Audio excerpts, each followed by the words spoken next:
Resumindo um pouquinho da aula passada, nós começamos a nossa jornada aqui no renascentismo, né?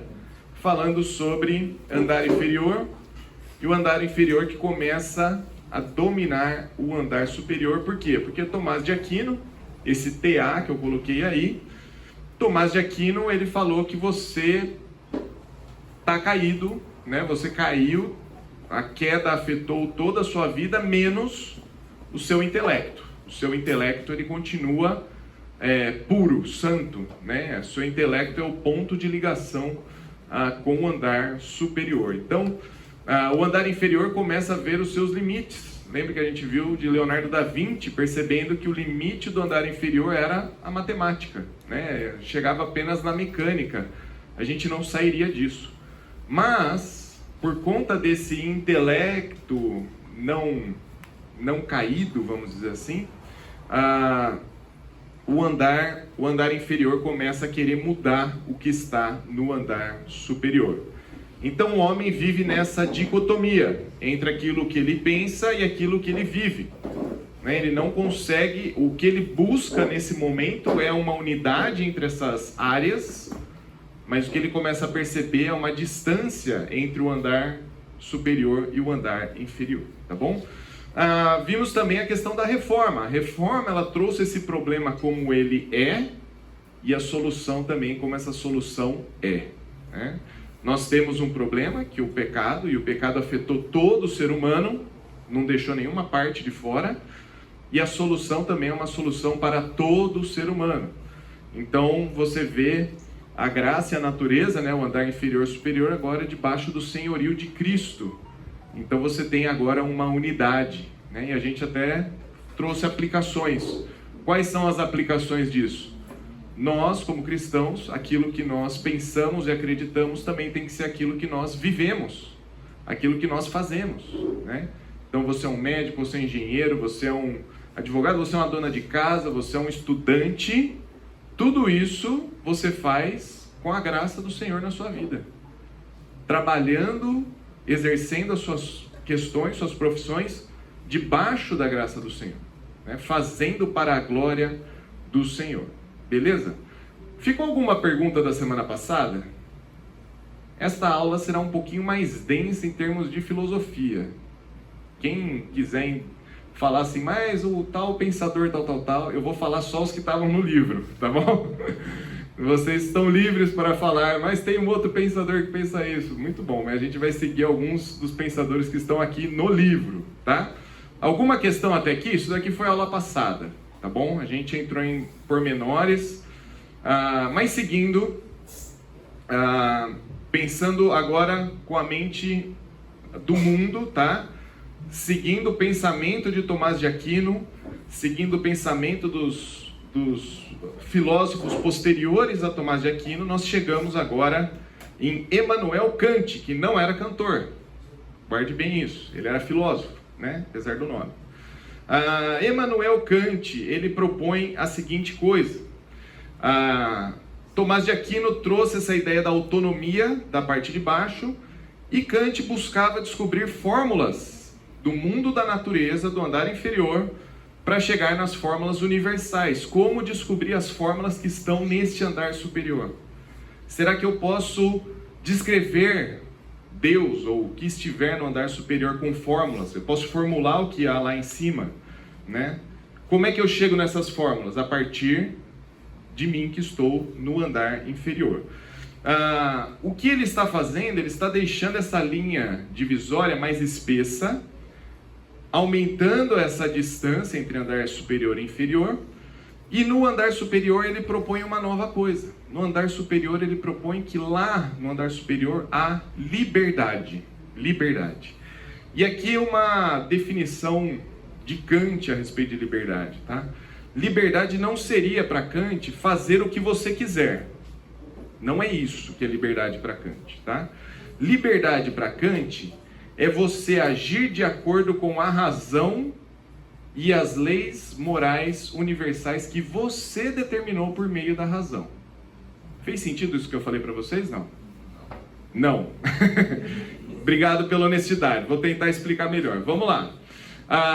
Ele está colocando no andar superior a liberdade, tá bom? E aqui no andar inferior a natureza. Como é que a gente vai alcançar essa liberdade? Qual é a proposta de Kant para alcançarmos essa liberdade? Você, na sua razão, você vai determinar aquilo que é bom ou ruim.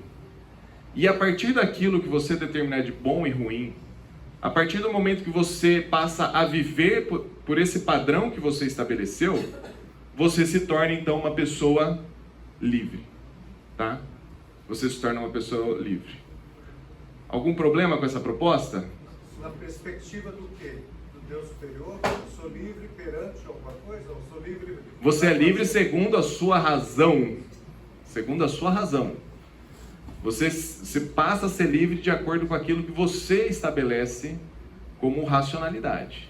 Tá? Talvez isso tenha a ver com, por exemplo, os vícios que me tornam, assim, eu não tenho vício, eu sou um escravo do meu vício, por exemplo. Sim, você é um escravo do seu vício. Agora, se dentro da sua razão isso é liberdade para você, você está alcançando isso aqui, certo? Percebem o problema que está se criando aqui? Isso daqui é o próximo passo. O próximo passo, adivinha o que é? É a relativização das coisas. Porque quem determina agora o que é liberdade e o que não é, quem que é? Você mesmo. Você determina o que é liberdade, tá? Temos essa nova dicotomia, então, a natureza e o ser humano mecânico no andar inferior, e a liberdade se torna um sonho utópico no andar superior. Qual que é a ideia? Essa liberdade nada mais é do que uma ruptura desse mundo inferior que eu estou vivendo. Então, eu vivo, eu levanto, eu acordo, eu trabalho, faço as minhas coisas, estou vivendo nessa vida mecânica. Como é que eu tenho momentos de liberdade? Aquilo que eu estabeleço, que pode ser os meus momentos, então, de liberdade. Mais uma definição aqui. A autonomia da razão busca uma autonomia da liberdade. Então, você com a sua razão autônoma busca esta liberdade autônoma. Só deixa eu ver se eu tinha uma outra anotação para falar. Para Kant, então, a verdadeira liberdade não é você fazer o que se quer, mas agir de acordo com a razão e com as leis morais universais que você determina, tá? Ser livre, então, significa autonomia, obedecer às regras que a própria razão reconhece como válidas. Comentário aqui do Luiz. Só uma... Desculpa, eu cheguei atrasado um pouquinho, enfim. Mas como que a gente conecta isso com a questão da queda de Adão e Eva? Porque aí, meio que para mim, eu sinto que há uma implicidade ali, porque a tentação da serpente foi exatamente essa, né? Ou seja, sereis como Deus. Isso. Ou seja, como que a gente ligaria isso, tipo assim, não sei, na minha imaginação, eu estou pensando fora da Bíblia. Sim. Talvez, na hora que Eva foi tentada dizendo, você pode ser como Deus, sabendo o bem e o mal, etc., e se tivesse implícito essa liberdade, falou assim, então tá bom, agora você livre. Vamos lá, eu queria que alguém abrisse Jeremias 17, 9 e 10, tá? Só respondendo a sua pergunta, Luiz, Kant não tinha essa premissa, tá? Kant não tem essa premissa. Quando ele estabelece isso aqui, ele está olhando para a realidade ao seu redor e percebendo o seguinte, bom, nós vivemos uma vida aqui, existe algo transcendente, mas o que é esse transcendente? Essa busca pela liberdade, tá? Essa busca pela liberdade. Já já a gente vai ver como isso desenvolve, tá? Mas Jeremias 17, 9 e 10, quem pode ler? Enganoso é o coração, mais do que todas as coisas, e desesperadamente corrupto. Quem o conhecerá? Eu, o Senhor, esquadrinho o coração, eu provo os pensamentos, e isto para dar a cada um segundo o seu proceder, segundo o fruto das suas ações. Enganoso é o coração. Então, essa proposta de Kant, o que ele está fazendo? Ele está anulando ou ignorando a ideia de que se você com a sua razão, com o seu intelecto, determinar aquilo que é liberdade, você está enganando a si mesmo. Entendem? Lucas, deixa eu ver se eu entendi. Vamos lá. Se eu fizer o que eu quiser, teoricamente seria liberdade, pro Kant não. Para o Kant, não. Você tem que voltar para a Isso. razão, Isso. até você descobrir o que é certo e o que é errado, Uhum. aí beleza. Só que ele está assumindo que a razão É ela pura. é pura e imune. Isso, exatamente. Só que na hora que você vai para a razão, Jeremias volta e fala, não, meu amigo. Não é. Você tá enganando assim. Exatamente. Esse é o ponto, tá? Para Kant, liberdade não é você fazer o que você quiser. Você determina o que você vai fazer. Aí é liberdade. O ponto que a gente está colocando aqui de Jeremias é que nosso coração é corrupto. Então ele vai mexer na lei. Então, obviamente, a gente vai escolher coisas e chamá-las de liberdade, né? Vamos desenvolver um pouco a ideia. Vou falar de alguém que não era russo, apesar do nome, Rousseau. Ele era francês e ele vai desenvolver um pouco mais essa ideia sobre liberdade e natureza. O que ele vai propor? Ele vai propor que a vida na cidade era o problema. O que você tem que fazer então? Você tem que ir para o campo. Lá no campo você vai ter então e poder desfrutar dessas liberdades. O problema está então na civilização, né? É um pouco dele aquela ideia do bom selvagem, né? Então alguém que mora numa tribo indígena, essa pessoa é mais pura do que quem está vivendo nas cidades, tá? Quem está vivendo nas cidades está vivendo com problemas. Quem está vivendo nas cidades está vivendo uma vida mecânica, está vivendo uma vida só do dia a dia. Como é que você foge disso? Você vai para o campo. Vai viver uma vida bucólica, né? Vai ter o seu escape na natureza, e aí você vai tendo esses escapes de liberdade. Você vive e ganha os seus recursos na cidade, mas o que você precisa fazer? Ir para o campo, né? Talvez essa mentalidade até exista entre muitos de nós, né? Você ganha dinheiro bastante para fazer o quê? No final de semana, você vai no seu sítio em Atibaia e fica lá em Atibaia. Só um exemplo, tá? Enfim, você vai para sua casa na praia e curte sua casa na praia. Durante 5 dias, 6 dias, você trabalha igual um condenado, vivendo uma vida mecânica. No 7º dia, você vai ter um escape para a natureza. Nada contra, praia é muito bom, se quiser convidar, estamos à disposição, tá bom? Mas o ponto é, será que isso que é a vida? Será que essa é a proposta? Qual que é a outra proposta? A outra proposta é você viver uma vida boêmia. Como é que você, então, vai desfrutar da liberdade na cidade? Não é todo mundo que vai poder sair para o campo. O que você faz, então? Vive uma vida, exatamente, né? Num bar, né? Escutando um modão sertanejo, né? Escutando aquela sofrência. E é isso, você trabalha o dia inteiro e aí você tem a sua liberdade. O que vai ser a sua liberdade? No final do expediente, você lá vai com seus parceiros e vai lá ficar escutando o modão sertanejo, tomando uma cerveja, vivendo uma vida boêmia, chegando tarde em casa. Por quê? Porque no outro dia o que é? Rotina normal. Percebem? Apesar do cara viver em 1700, é presente, né? É atual, é a vida das pessoas, né? É o famoso sextou. O que é o sextou? É isso, eu trabalhei a semana inteira, chegou sexta-feira, o que eu vou fazer? Começar a aproveitar a minha liberdade, né? Vou começar a aproveitar a minha liberdade. Rousseau, ele tinha essa ideia, inclusive, né, do bom selvagem, né? O homem é bom é a sociedade que o corrompe, né? Então percebe que ele também traz essa ideia um pouco de Tomás de Aquino, né? De que a queda não afetou o ser humano como um todo. O homem é bom. Qual que é o problema que está? Está na sociedade. Concordam com isso? O homem não é bom, gente, né? A gente é pecador, nós somos miseráveis pecadores, né? E mesmo alguém que vive, né, distante, totalmente nasceu na natureza, vive na natureza, esse ser humano também é um pecador, né? É só escutar os relatos dos missionários que vão ter seus contatos com tribos indígenas afastadas. Qual que é o relato? Que eles são bons? Nem eles falam que eles são bons, né? Então vai um cara da França e vai falar, não, eles são bons. Nem eles estão falando que eles são bons, né? Consequências disso. A liberdade sem restrições e sem limitações. Por quê? Se a minha razão que vai determinar o que é liberdade ou não, obviamente que eu vou caminhar para fazer aquilo que eu quero, aquilo que eu desejo, né? Essa liberdade agora começa a não se ajustar no mundo racional. Então, enquanto você tinha o andar superior e inferior, essas diferenças vão começando a ficar mais evidentes. Aquilo que a pessoa vive no andar inferior e aquilo que ela almeja do andar superior não tem mais uma unidade. Estão percebendo? Então a pessoa ela pode ser 5 dias na semana, no final de semana ela pode ser outra. Ela pode ser uma pessoa totalmente diferente. Esses andares não estão mais se unindo, eles estão se distanciando, tá?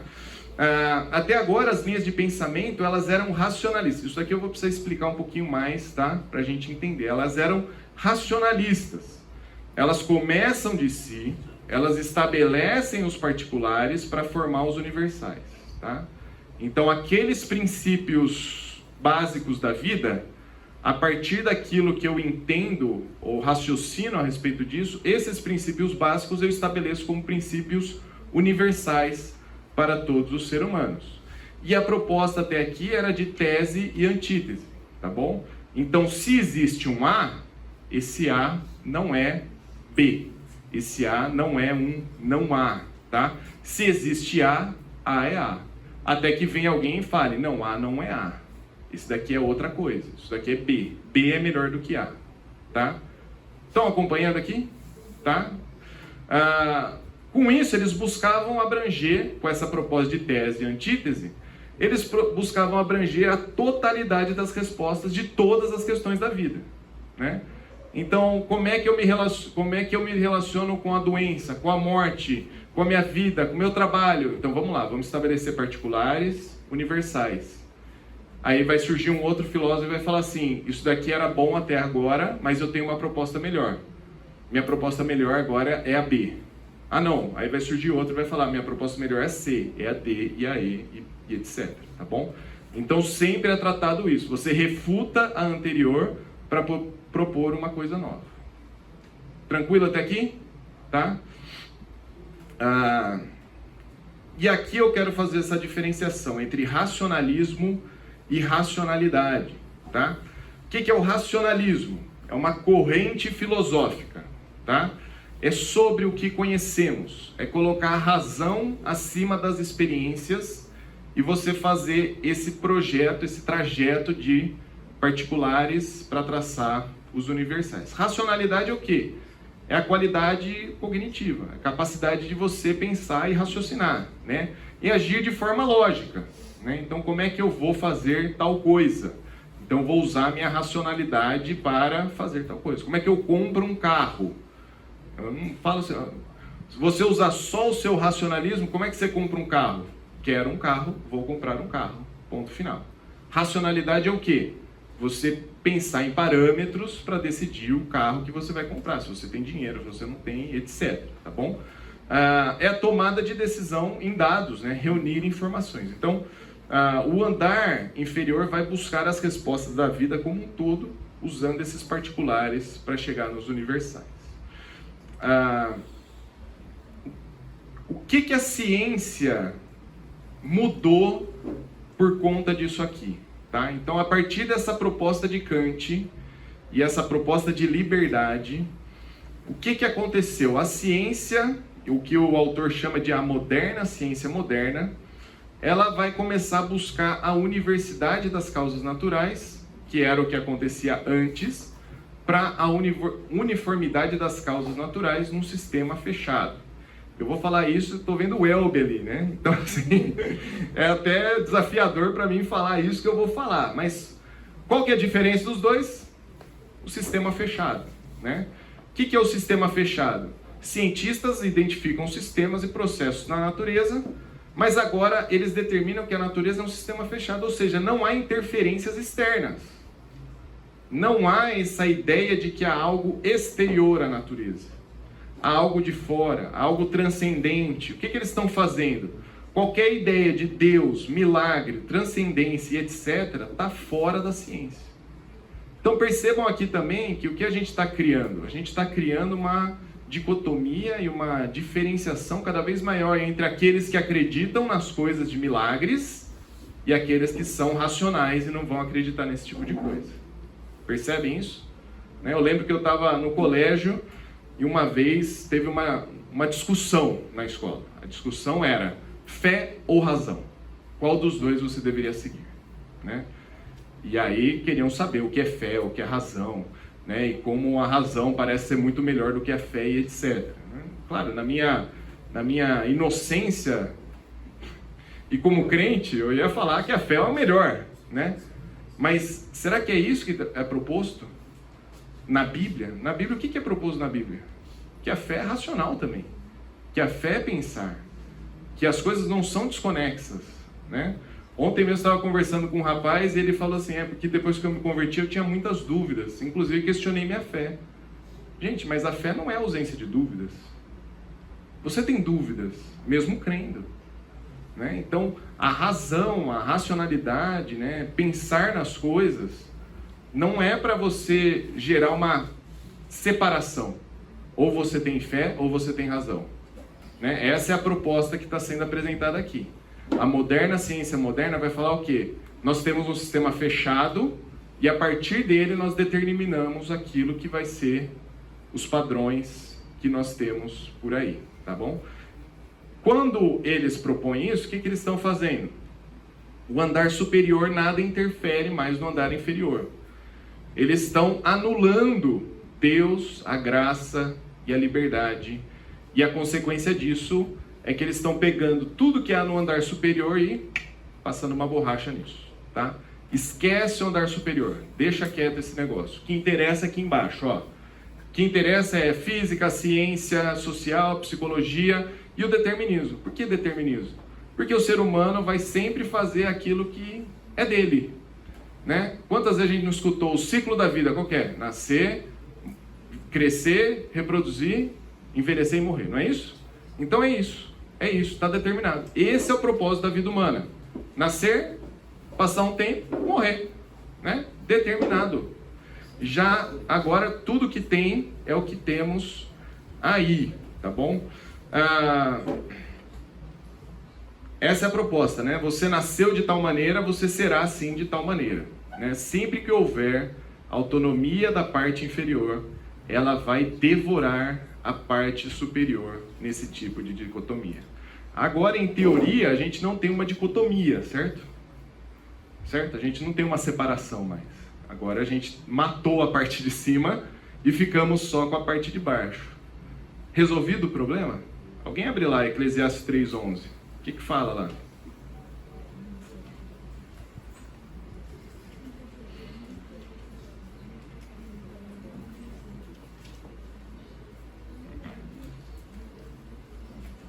Contudo, quando avaliei tudo que as minhas mãos haviam feito, o trabalho... Não, 3, né? É o 3.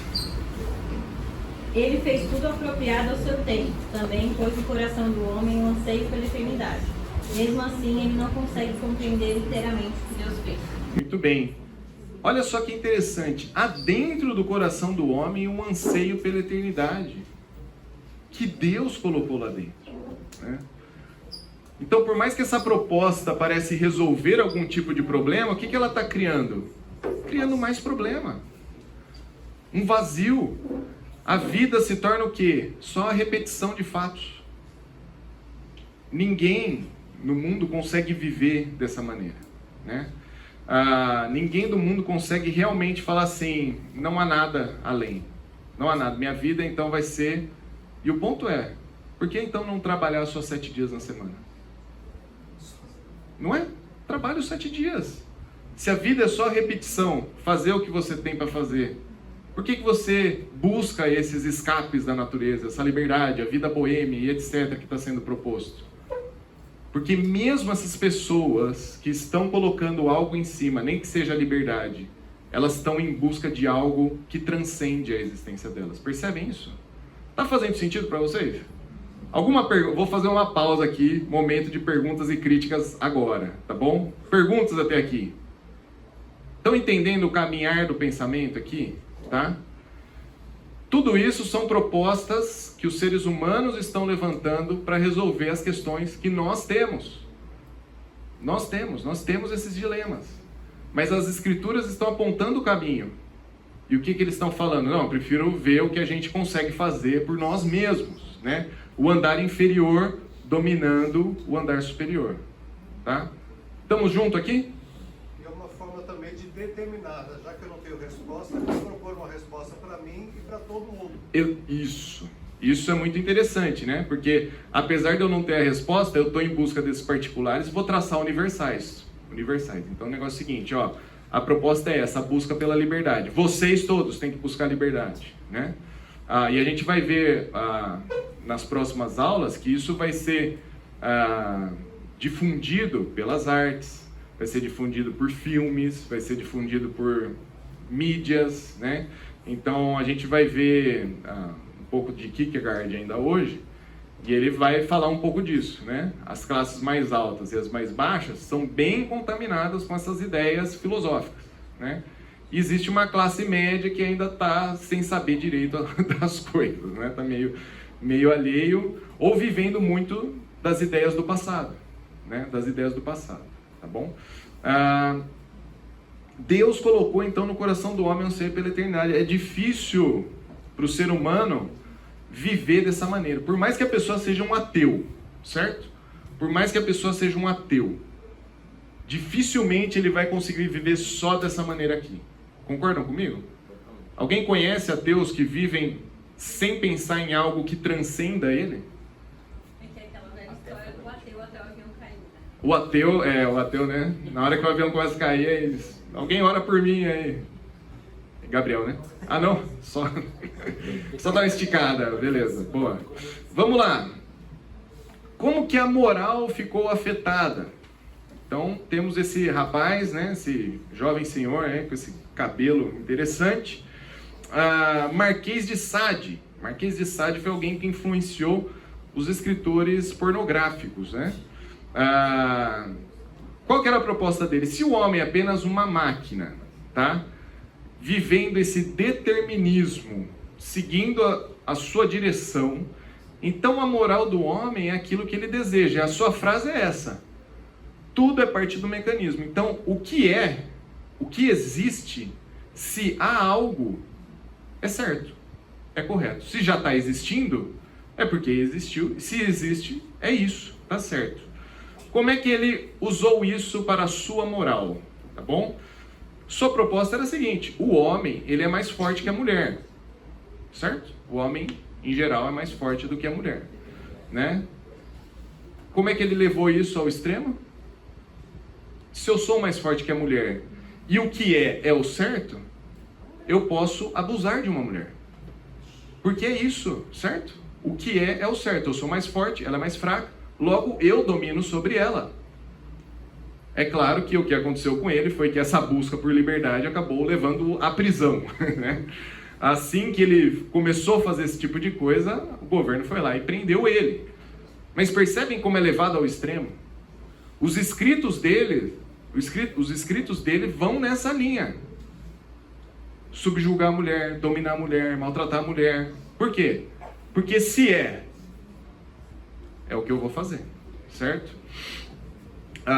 Alguns das áreas da psicologia, como Freud, também vão dizer que a gente é somente parte de uma máquina. Então, o que nós vamos propor para o ser humano? Como era seu pai? Como era sua mãe? Então é por isso que você tem esse tipo de comportamento. Sabe, eu me iro muito. Eu sou muito irado. Como é que seu pai? Meu pai é irado. Então tá aí. Tá resolvido o problema. O problema tá no seu pai, que era irado, né? Seu pai irado fez você ser irado. Seus filhos também, adivinha como é que eles vão ser? Vão ser irados também. Resolvemos o problema, né? Tá tudo resolvido, né? Se é o certo, né? Você vive uma vida, então, como? Uma vida de determinismo, uma vida de máquina. Essa é a proposta que está sendo colocada aqui, tá bom? Então, essa linha de determinismo, né, é o que vai ficar. O que vai ficar essa linha. Você nasce, cresce, reproduz e morre. E pronto, né? Acabou. Você passou aqui sua existência e fim da reta, fim da linha para você. Algum comentário até aqui? Eu tenho só um comentário até interessante. A palavra sadismo a etimologia dela é do Marquês de Sade, né? Olha aí, sadismo, né? Crueldade, que tem a ver com crueldade nas relações, né? Viu só? Ele foi alguém que não acreditava na transcendência e transcendeu, né? Tem alguma coisa ruim baseada no nome dele, né? E é isso. Você está eliminando a moral. O ponto é, né? Antes aqui, Boroto. Quando você coloca o ser humano como parte do mecanismo, você tira algo importante, que é o valor intrínseco da vida humana. Sim. Então, o ser humano foi criado à imagem e semelhança de Deus, deixa de ser uma verdade, porque o andar de cima acabou, né? Isso. Então, você abre espaço. O exemplo que você deu é perfeito, né? Se eu tenho liberdade, todo mundo tem liberdade. Uhum. Se a vida humana não tem valor, eu abro espaço para aborto, para assassinato, para qualquer coisa, porque é um parte do mecanismo. Exatamente, né? Exatamente. E eu acho que essa tem que ser uma reflexão que a gente precisa fazer. O que se espera quando você tira Deus e as Escrituras da moral? Essa é a pergunta que eu faço para vocês. O que vocês esperam? Que tipo de moral a gente vai ter se a gente fizer isso? Só fazendo uma conjectura, né? Eu sou agrônomo também, a gente vive muito em natureza. E o interessante é que quando você pega os animais, por exemplo, né, a gente chega à conclusão, não sei se conclusão, constatação, de que ela não tem escolha. O gato tem que ser gato, o passarinho tem que ser passarinho, não tem escolha.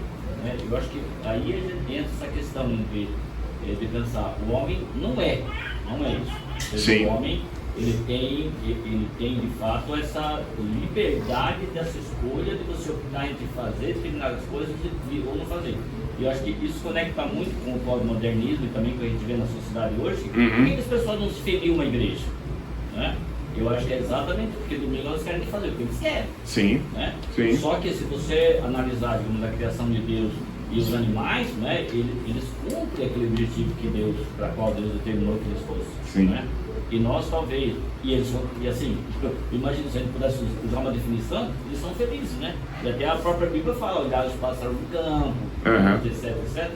Eu acho que é essa conexão que tem faltado no mundo moderno, assim, para você ser feliz, não necessariamente você tem que ser totalmente vivo, porque talvez se você buscar essa total liberdade, você não vai ser feliz. Esse é um dos pontos, né? A gente entendeu o que é liberdade. Exatamente, entendeu o que é liberdade. Porque se você realmente seguir o seu instinto e voltando para o princípio, nós somos totalmente perdidos, né? Ou seja, não há nada de bom em nós, essa liberdade, esse desejo carnal, humano, né? Dessa liberdade também pode conduzir essa não, digamos, conformidade com o plano de Deus à infelicidade. Desculpa, falando por isso. Comentários. O que a gente vai ter tirando Deus, as Escrituras, dessa moral? Relativismo, né? Relativismo, né? Que é o caminho normal, né? O que vai ser certo para mim pode não ser certo para você, pode ser certo para o outro. A gente vai caminhar dessa maneira, né? Cada um vai determinar e relativizar aquilo que é certo, que é errado, que é verdadeiro, que é falso, né? Foi como a gente começou a primeira aula, né? A gente vive um relativismo com relação à verdade, né? Mas o pessoal reclama de fake news, né? Então, assim, parece não caber essas duas ideias, né? Porque se é verdade para mim e a verdade para você pode ser o que você quiser, eu não teria que reclamar de fake news. Eu posso falar o que eu quiser e pronto, né?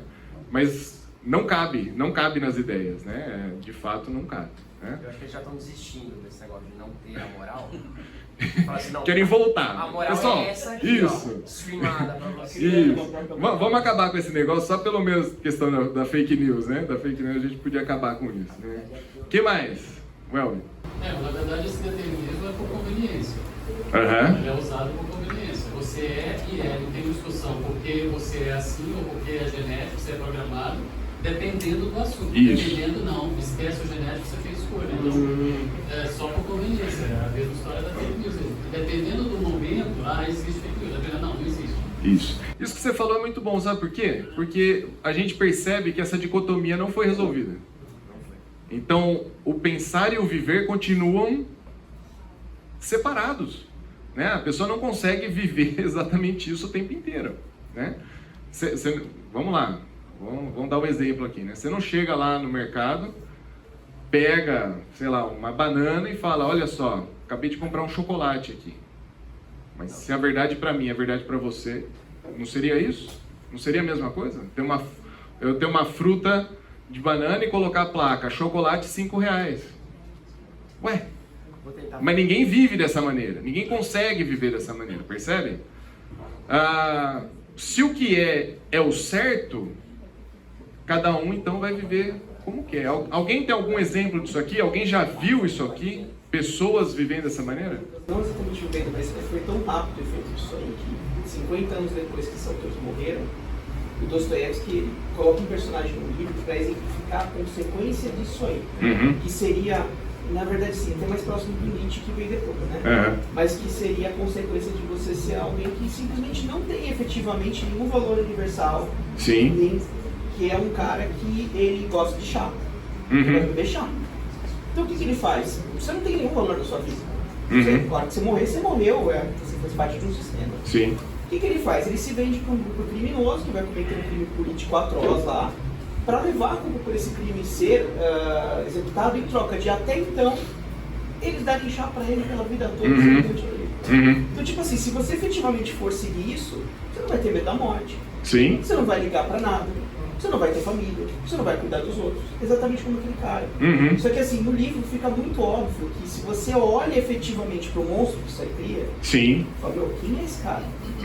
E é aquela coisa, o pessoal pintou a ideia, mas arcar com as consequências depois. Exatamente, né? Exatamente. Vai ser difícil arcar com essas consequências. Eu queria pegar um texto, deixa eu ver, onde foi que estava esse texto aqui?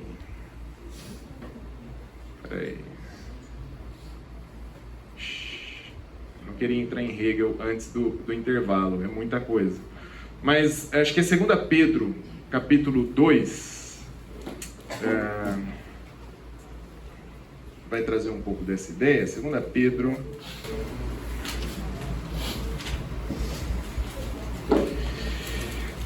Pedro 2:19, falando sobre os falsos mestres. Ele fala assim, né? Prometendo-lhes liberdade, eles mesmos são escravos da corrupção, pois o homem é escravo daquilo que o domina. Né?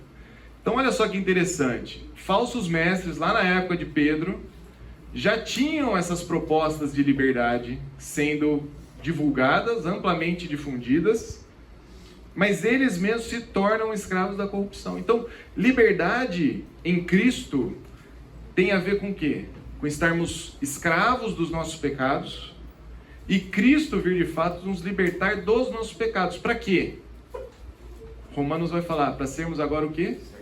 Servos, escravos de quem? De Deus. Né? Então, de fato, não existe essa plena liberdade de eu faço o que eu quero. Você sai da servidão do pecado para agora você ser servo de Deus. E dentro dessa servidão de Deus, ali há a verdadeira liberdade, né?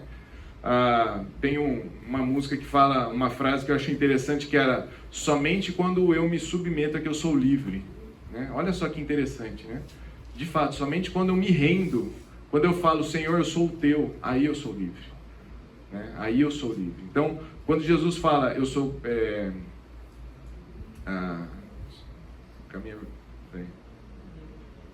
esqueci agora o texto que eu ia falar. Mas Jesus vai falar sobre a palavra ser aquela que liberta, né? Conhecereis a verdade, a verdade vos libertará. Conhecerei as verdades vos libertará. Exatamente esse aí, né? Ele está falando sobre si mesmo. Quando você conhece a Cristo, você é livre. E ele ainda vai apontar o dedo para os fariseus falando, vocês não são livres, né? Então, a questão da liberdade realmente está caminhando para isso, para você fazer o que você quiser. Enquanto as Escrituras vão falar, a verdadeira liberdade é a gente fazer o que Deus quer. O que Deus quer que a gente faça. Vamos para o intervalo? Voltamos já já? Se o que é o certo, né? Você vê isso hoje, a gente já comentou a respeito disso, né? Como essas propostas de liberdade, né, elas estão simplesmente criando um fim da moral. Né? Você vive de maneira determinista, porque agora tudo que há é o que existe. Né? Então, qual o sentido, né? Qual o sentido de viver, estudar, conhecer, trabalhar? É apenas parte da mecanicidade, né? Da vida, né? Nada muda, nada vai alterar. Não há nada além daquilo que a gente faz no dia a dia. É simplesmente essa vida. Você vai viver, morrer, então faça, aproveite, curta.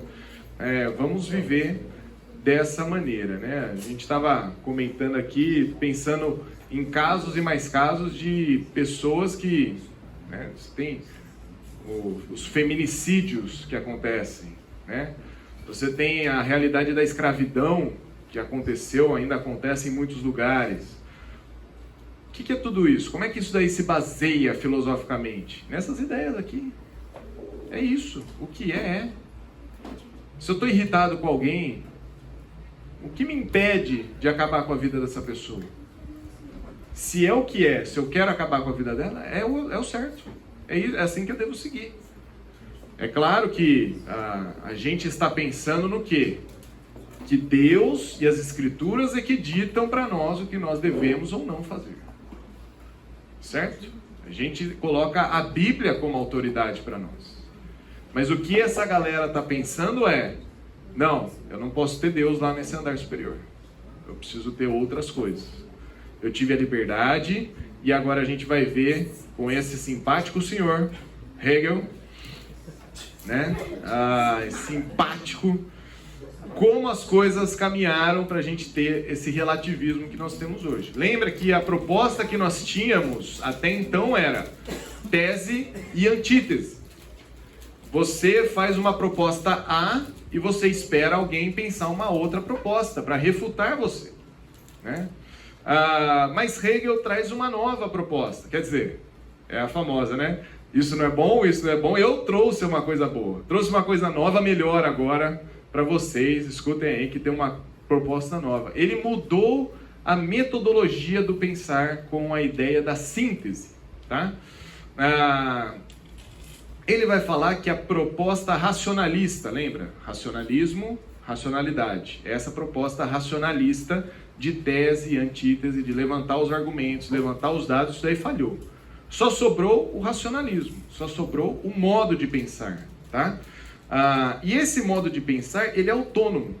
Então, a partir de então, cada um determina um modo de pensar. Com isso, abre-se mão da racionalidade e vive-se de acordo com a sua própria rebeldia, né? As palavras do autor Francis Schaeffer aqui. A verdade passou, o que agora impera é o relativismo. Por quê? Porque agora não tem há e não há. Não tem minha proposta versus a sua proposta. Qual que é a nova proposta agora? Tentar uma síntese. Tentar uma ideia que tenha algumas coisas boas de você, algumas coisas boas de você, e a gente chega nessa síntese, né? Como é que isso muda o modo de pensar? Racionalismo sem racionalidade está matando a razão. Vou dar um exemplo aqui, né? Preciso emagrecer. Talvez tenha sido a meta de muitos, né, neste ano. Preciso emagrecer. Como é que eu cheguei nessa conclusão? Meu racionalismo, meu modo de pensar chegou a essa conclusão.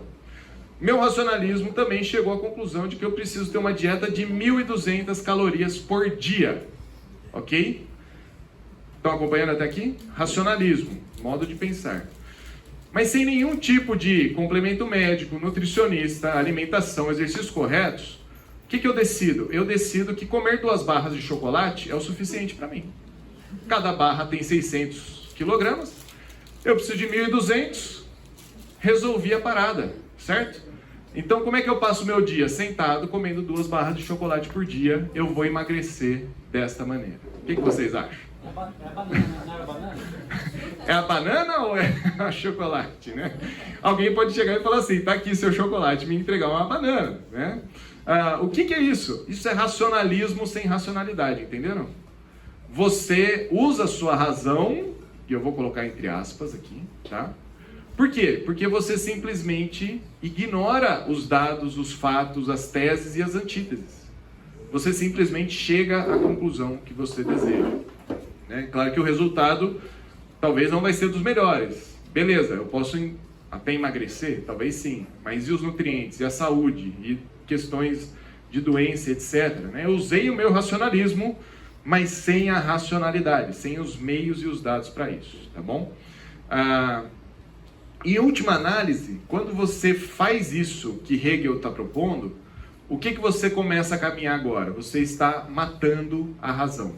Você está matando a racionalidade. Você está eliminando o modo de pensar coerente. O que vai viver agora? Agora é tudo relativismo. É tudo o que você quer, o que você pensa, o que você deseja, o que você acha de melhor e etc. Tá bom? Tentaram matar Deus. Matar Deus. Isso. A razão. Isso. Agora estão matando a própria razão também. Isso. A razão virou Deus. Mas a própria razão está morrendo, né? Porque esse é um modo de pensar que não é racional, se a gente for em última análise pensar, tá bom? Exemplo disso, tá bom? Vamos lá. Exemplo desse pensamento de Hegel. Temos essa frase, o cristianismo é verdadeiro, ok?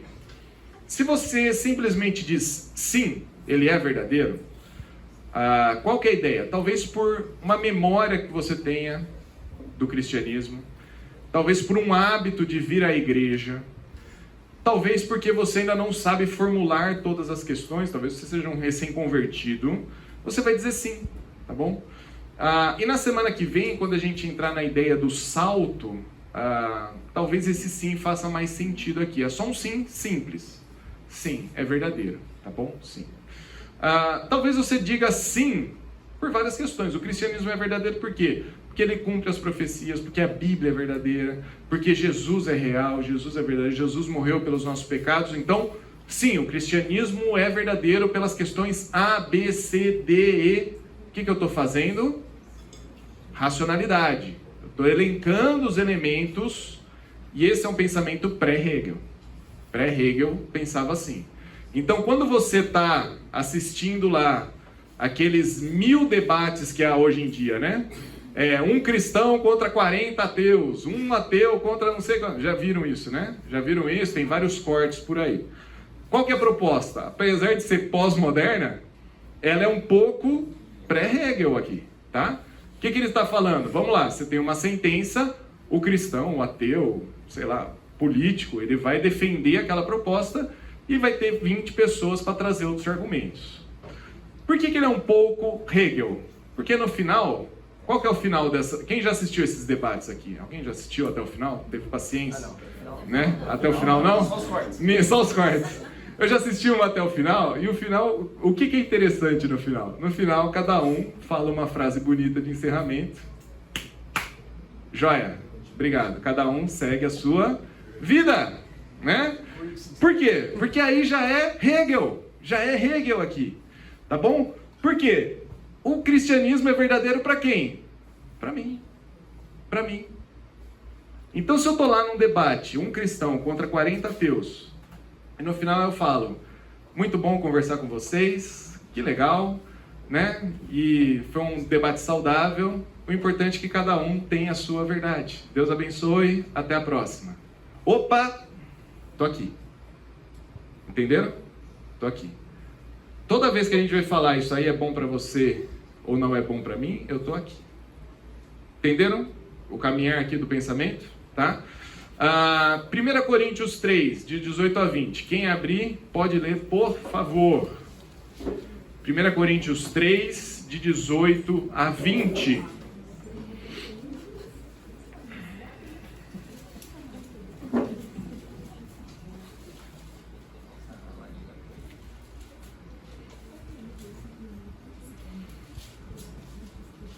Eles se gabam orgulhosamente dos seus pecados e das suas conquistas e se utilizam da imoralidade como isca para atrair de volta ao pecado aqueles que acabaram de livrar-se dessa vida pecaminosa. É esse mesmo? 1 Coríntios 3? Não, não é esse.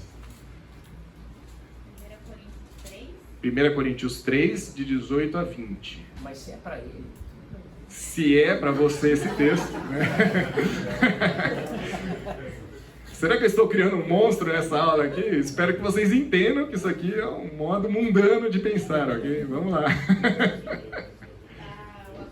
Bugou o aplicativo. Ninguém se engane a Isso. si mesmo. Se alguém dentre vós se tem por sábio neste século, faça-se estulto para se tornar sábio. pode estar escrito: ele apanha os sábios na própria astúcia.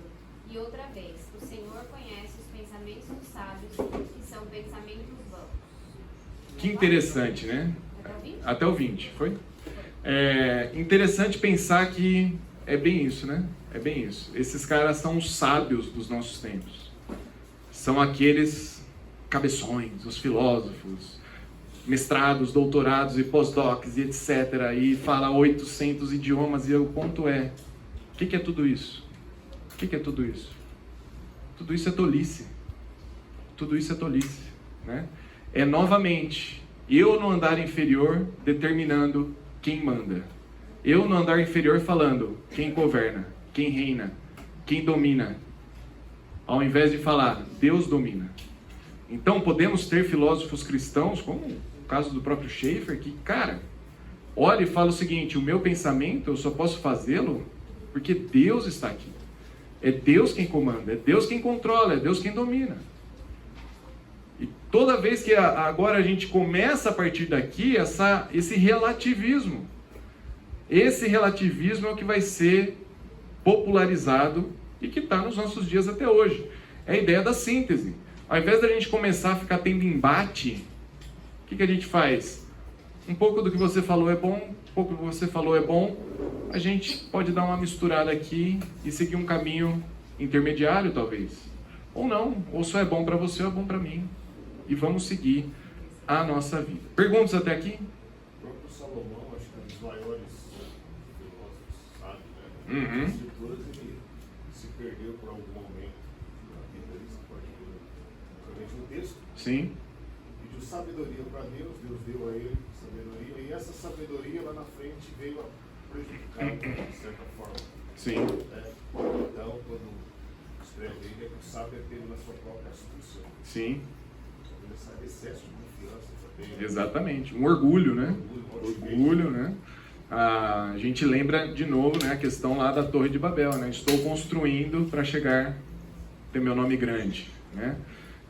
E é bem isso, né? Vira essa sabedoria, na verdade, loucura, né? Ele pediu para Deus sabedoria e Deus deu sabedoria.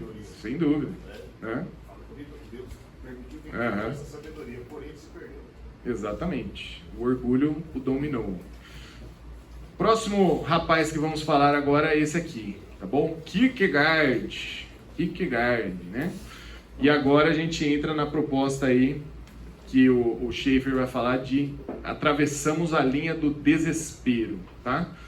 Qual que é a sua proposta? A sua proposta é que agora não há mais nenhuma tentativa de um campo unificado entre o que há no andar superior e no andar inferior. O que você tem é a fé no andar superior. A fé, tá? E apesar da palavra fé estar nas escrituras, ele vai usar de uma maneira bem diferente, tá bom? Porque a fé para Kierkegaard não é a crença, a confiança, a certeza das coisas que não vemos, igual Hebreus vai falar, é colocar sua vida na pessoa de Cristo. Não é isso que é fé para Kierkegaard. Fé para Kierkegaard é você confiar em algo. É a fé na fé, é a fé numa confiança, é quase uma esperança de algo. Então tem alguma coisa. E você tem que viver nessa fé, nessa busca, nessa esperança, nessa ideia de que há algo lá em cima, vamos dizer assim, né? Tem algo lá em cima, então você tem que buscar essa fé, tá?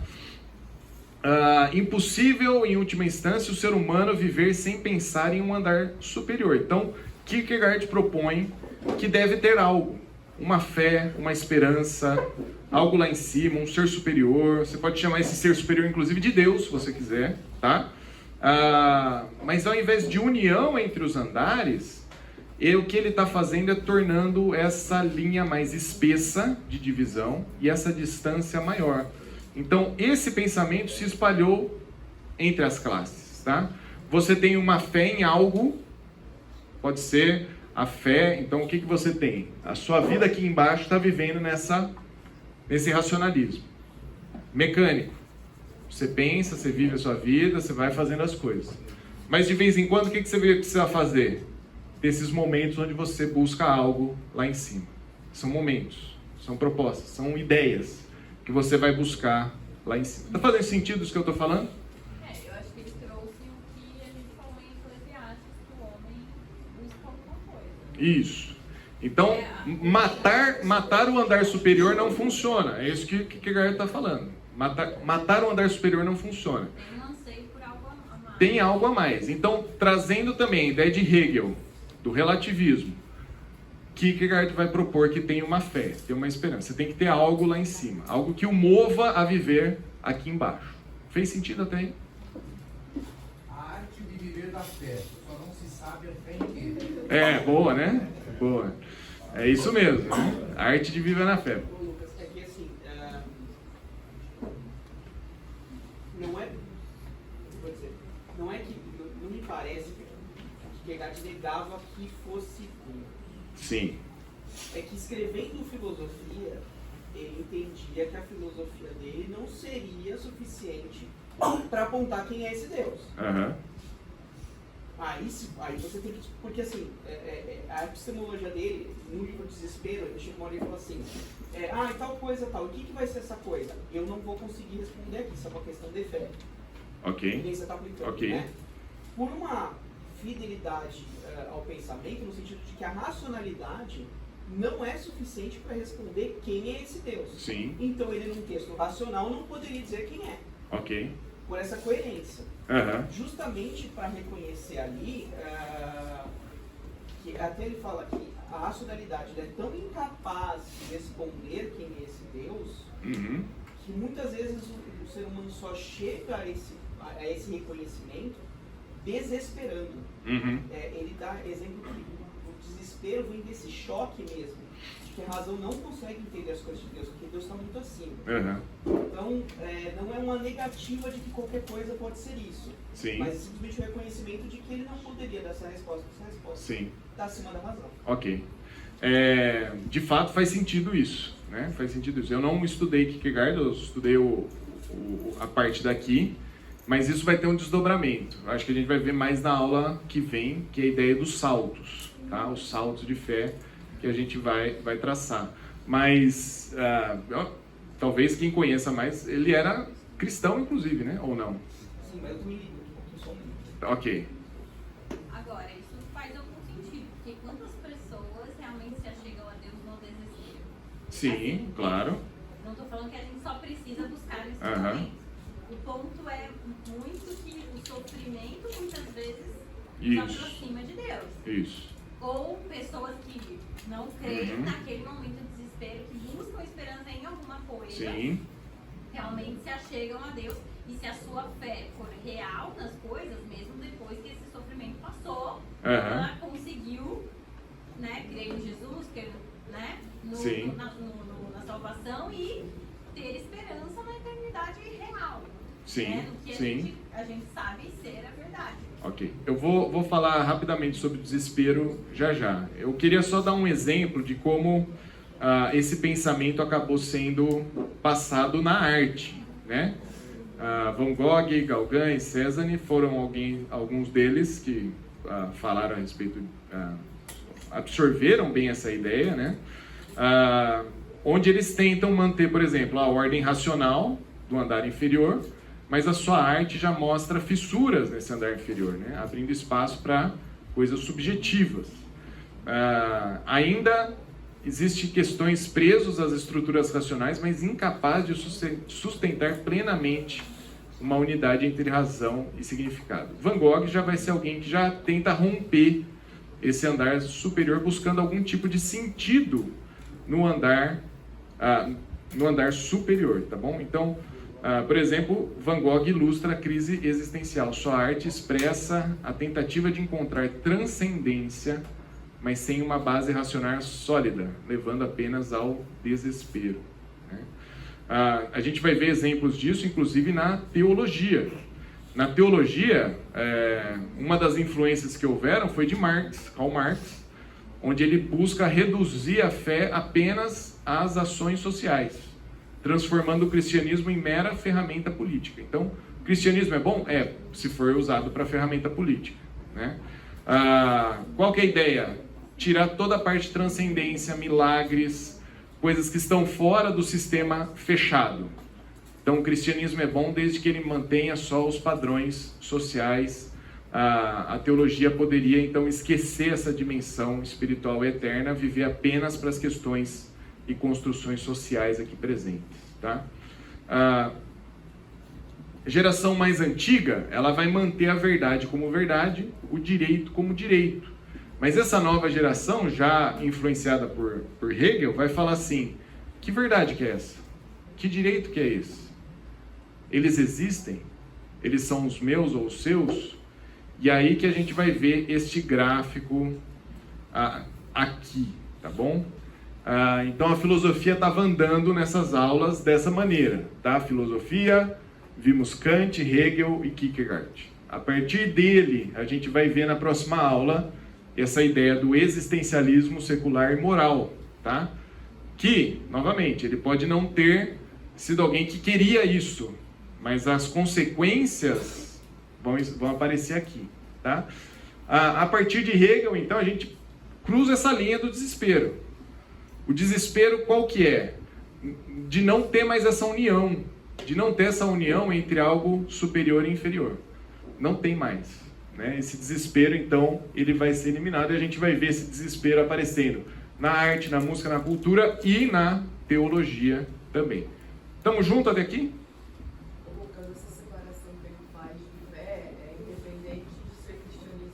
Independente. Isso, não independente. Isso, está tudo num campo de fé, tá? Eu acho que na próxima aula vai ficar mais evidente essa ideia, tá?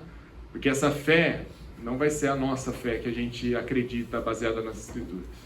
Vai ser um sentimento de algo melhor, tá?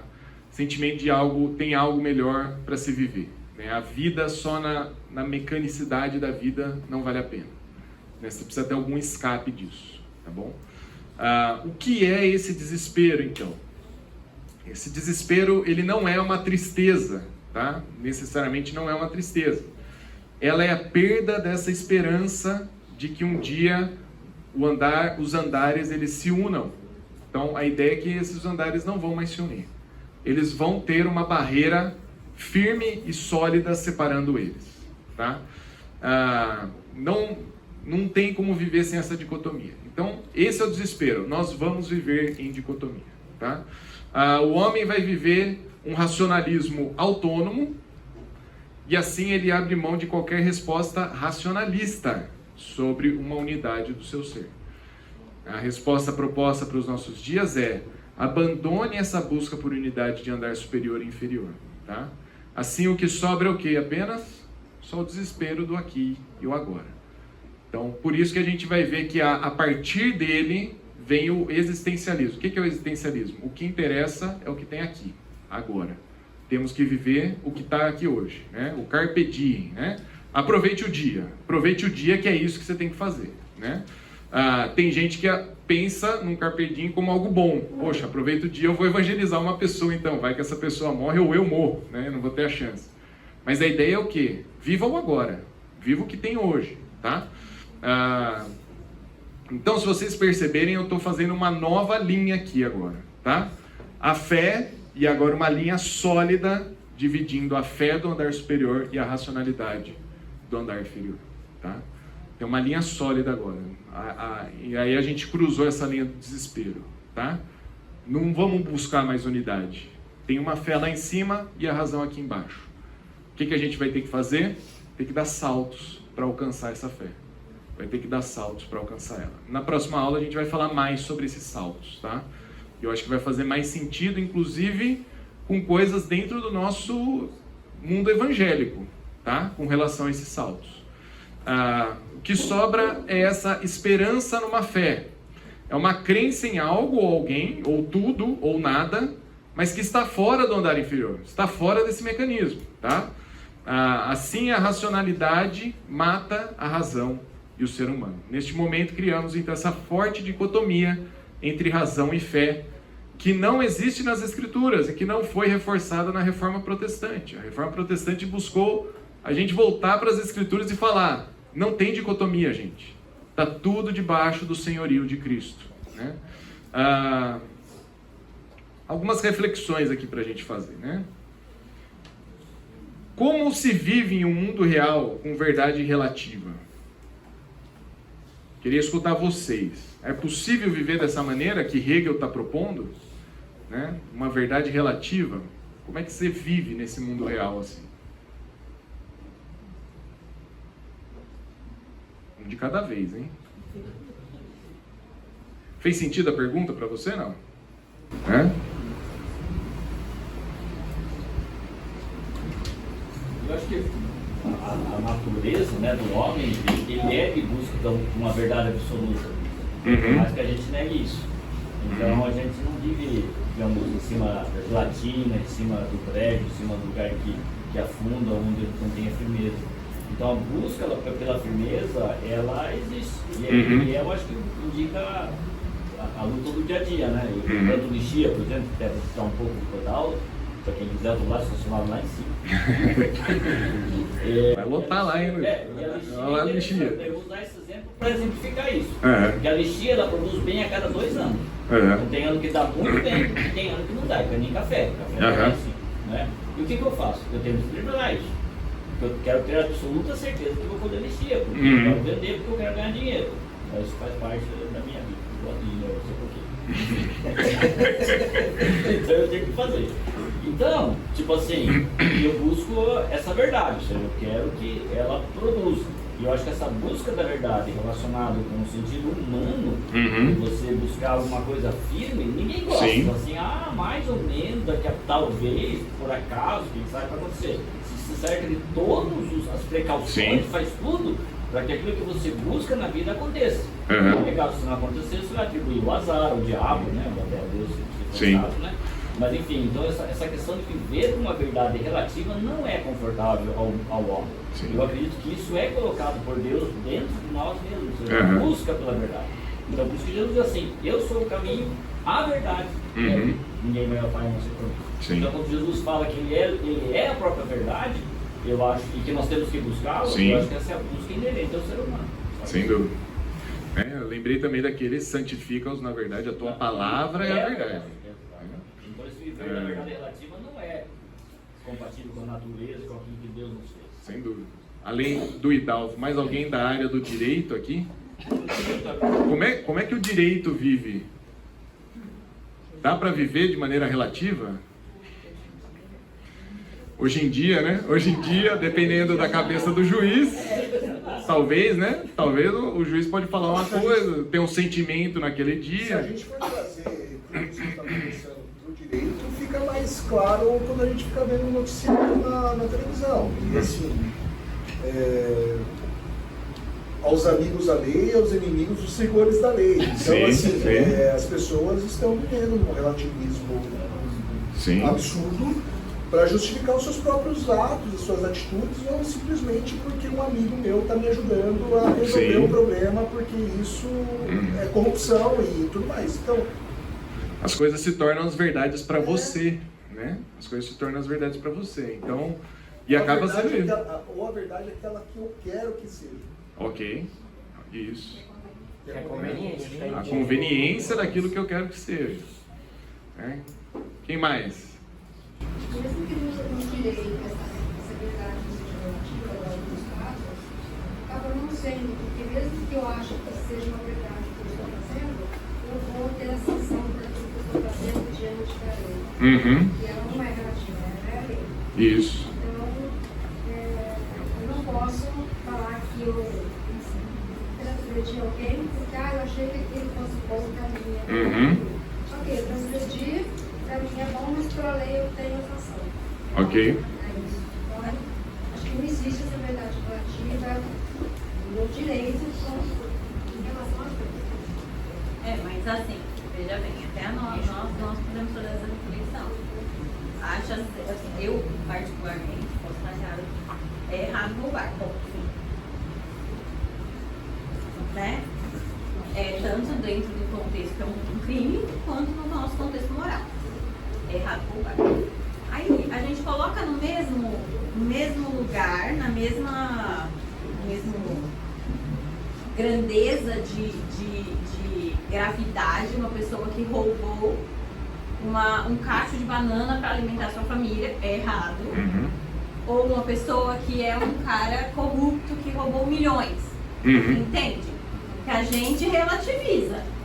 O roubo, todo mundo concorda que é errado e tal. Agora, as maneiras como eles acontecem, a gente pode relativizar. Claro. Que roubou para alimentar sua família o cacho de banana, vai ser mais punido do que o outro de 1 milhão, porque ele tem recursos para... Vou falar até, vou deixar esse exemplo até mais macarrônico. Esse crime não matou ninguém. Então vamos deixar para lá. Isso, a gente está relativizando o crime. Quer piorar a situação? Todo mundo sabe, é uma lei natural. Matar é errado. A gente nasceu com isso dentro da nossa cabeça, do nosso coração. É um mandamento. Mandamento. Tá. Logo eu não posso, trazendo um pouco na política, alguém de algum lado do espectro político pode falar, não, mas o cara matou alguém, então ele merece a morte por aquilo. Né? E o outro, por outro lado, não, mas eu não queria aquela vida, então eu posso abortá-la. Entendeu? Ou seja, eu estou escolhendo as verdades que eu quero seguir dentro da minha conveniência, dentro daquele momento, para eu poder transgredir a própria lei, que é não matar. Sim. Quer ver outro exemplo? A gente acho que estava conversando um pouco isso no intervalo. Eventualmente a gente pode relativizar justificando o contexto que a pessoa nasceu. E a gente volta na ideia da sociedade que corrompe. Né? Então, a sociedade corrompe, a pessoa é determinada a fazer aquilo, logo parece que ela é inculpada. Ela nasceu num lugar que permite aquilo, tudo ao redor dela permite aquilo, logo o que ela vai fazer? Aquilo, certo? Então, se ela nasceu num lugar que rouba, onde todos os seus amigos roubam, o que ela vai ser? Ladrão, certo? Errado porque nós somos cristãos e acreditamos na graça do Senhor. Errado porque o ser humano é criado à imagem e semelhança de Deus. E como imagem e semelhança de Deus, não é o meio que vai determinar. O meio pode influenciar? O meio pode influenciar. Né? Eu tenho conhecidos que, envolvido com droga, a primeira coisa que é o quê? Teve gente que mudou de cidade. Porque não iria sair só simplesmente do vício, porque ele tinha os amigos, ele tinha os lugares, precisa mudar de cidade, inclusive. O meio influencia, mas nós não somos determinados por ele. Né? Então, dando a sequência aqui, é claro que esse vai ser um assunto que pode gerar muita coisa, mas de fato, a gente tem uma lei, mas por vezes a gente pode justificar, dependendo da coisa, a pessoa fez isso porque tal coisa. Né? Ai, tadinha daquela pessoa, no contexto que ela veio, os pais dela e etc. Né? E a gente até acaba fazendo isso. Né? Por vezes a gente faz isso, pode fazer isso até com filhos, né?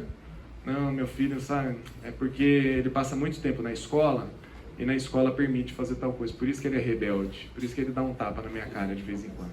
Né? Opa, pera lá, quer dizer que é a escola que determina agora quem vai ser seu filho, o que ele vai fazer ou deixar de fazer? Né? Luana, você ia falar? Me parece que essa verdade relativa ela impacta diretamente nesse mundo real. O que é o mundo real? É a realidade que eu acredito, que eu enxergo, a cosmovisão que eu tenho. Então, para você é uma verdade relativa porque você não está enxergando o que eu estou enxergando. Então, quando você deturpa uma verdade, até o mundo que é real, ele não é real. Sim. Porque daí a gente está vendo tanto de coisa que está acontecendo, que é descarado, mas assim, ele se enxerga assim, um mundo real, uma realidade completamente distorcida para justificar uma verdade relativa. Muito bem. Vocês estão nesse curso que chama Morte da Razão. Então, a partir de agora, quando você olhar um noticiário, não é de você escandalizar. Meu Deus, que coisa terrível. De fato, o mundo é terrível. E não só o mundo é terrível, como as justificativas para essa coisa terrível estão sendo trabalhadas por séculos, estão vendo? Estão sendo trabalhadas por séculos. Para quê? Para a gente chegar em absurdos, como a gente viu na primeira aula e hoje, até conversando aqui, e perceber que o mundo é isso. O mundo está caminhando para essa falta de razão. Só ler Juízes que você vai ficar... Viu só? Não é nada novo, né? Não é nada novo. Mas é isso, né? A gente parece que a gente olha algumas notícias e se escandaliza, inclusive, né? E a gente não que não deveria se escandalizar. Eu acho que também perder a sensibilidade das questões não deveria ser um ato cristão. Mas o ponto é, gente, esse mundo ele vai caminhar cada vez mais para o buraco, né? Você se escandaliza de pessoas querendo, por exemplo, autorizar o casamento de adultos com crianças? Gente, é a morte da razão. É a morte da razão. Qual que é o próximo passo? Casamento com animais? É a morte da razão. Estão vendo? A gente vai caminhando para isso. Mas se a pessoa se sente uma criança, por que não ela não pode casar com uma criança, né? Qual o sentido da palavra fé você usa? A fé é só um sentimento positivo? É só uma expressão de espiritualidade? É um sentimento que tudo vai bem? Ou será que a palavra fé é o sentido bíblico, né? Como a gente vê em João 3,16, Efésios 2, 8 e 9. Fé não é só o sentimento positivo. Isso não é fé, isso é sentimento positivo, né? A fé é a convicção, é a certeza das coisas que não vemos, né? Fé é o firme fundamento pelo qual a gente crê nas coisas de Cristo. A palavra fé e crer, elas são as mesmas, né, no original. E eu gosto muito dessa ideia em João, né? Em João, o livro de João fala muitas vezes sobre a fé em Cristo, sobre crer em Cristo. Essas coisas foram escritas para que vocês creiam em Cristo. E a partir disso, né, o crer, ele não é simplesmente um ato de pensamento positivo ou vai dar tudo certo. Crer é você de fato colocar toda a sua vida, tudo que você pensa, todo o seu intelecto, todo o seu pensamento, tudo que você faz agora está aos pés de Cristo. E a eles pertence. Minha vida é toda do Senhor.